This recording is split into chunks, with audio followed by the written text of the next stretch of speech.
But when I get older, I'm not so.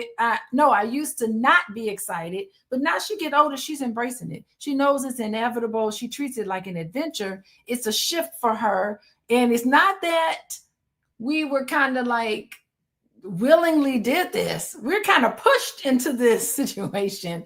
And many times it's not fair. Many times you're working a job and it's beautiful, and then all of a sudden you get this pink slip in the mail. Sometimes change is planned, but sometimes change is abrupt. You're like, what? Who am I? What's going on? I'd love to have your take on this. Like, why does it feel so dangerous to us? And what can we do to like get like Deborah? I think all of us need to be like Deborah. Deborah, you are just emotionally evolved because we need to be like Deborah. How do we now see this as something to be excited about instead of something to be really, really worried about? Let me unmute. Okay, there we go. What do we do, Dr. Chris? I'm not sure. Well, there's a few things you can do. One of the things that I liked that you mentioned earlier is the fact that a lot of times these kind of changes are not planned or they're not our choice. Right. People are happy.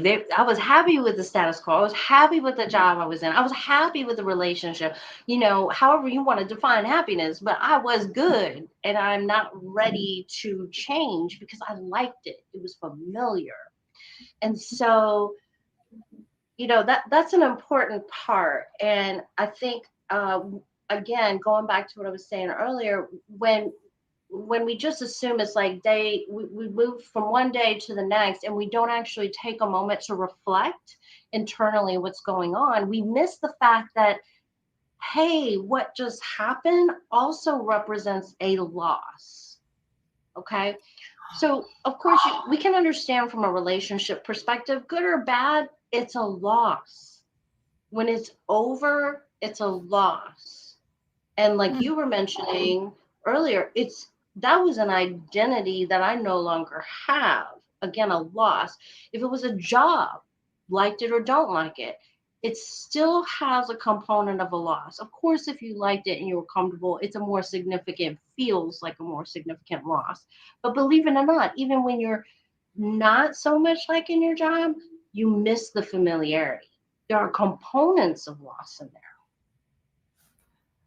And so we want to, part of an important step is to realize that sometimes you have to grieve the loss.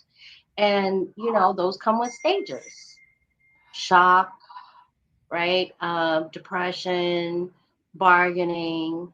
And then we finally get to acceptance. And so as you move from the status quo to the new situation, again, physically, you're like, okay, it happened, but internally it's a different situation, right? We're going through a lot more internal processes that we can't see, observe necessarily out in front of us. But that process, again, is what can make or break how well you manage and what kind of outcomes you eventually have when you move into your new situation, to the change. Whoo, geez, this is really good, Chris. Okay, everybody, in case y'all just tuning in, I have Dr. Chris White here with me. She's my dear friend from back in the day. Y'all need to show her some love because she is so smart. I looked up to her so much when I was in college. Oh my gosh, she's like the best thinker, the best writer.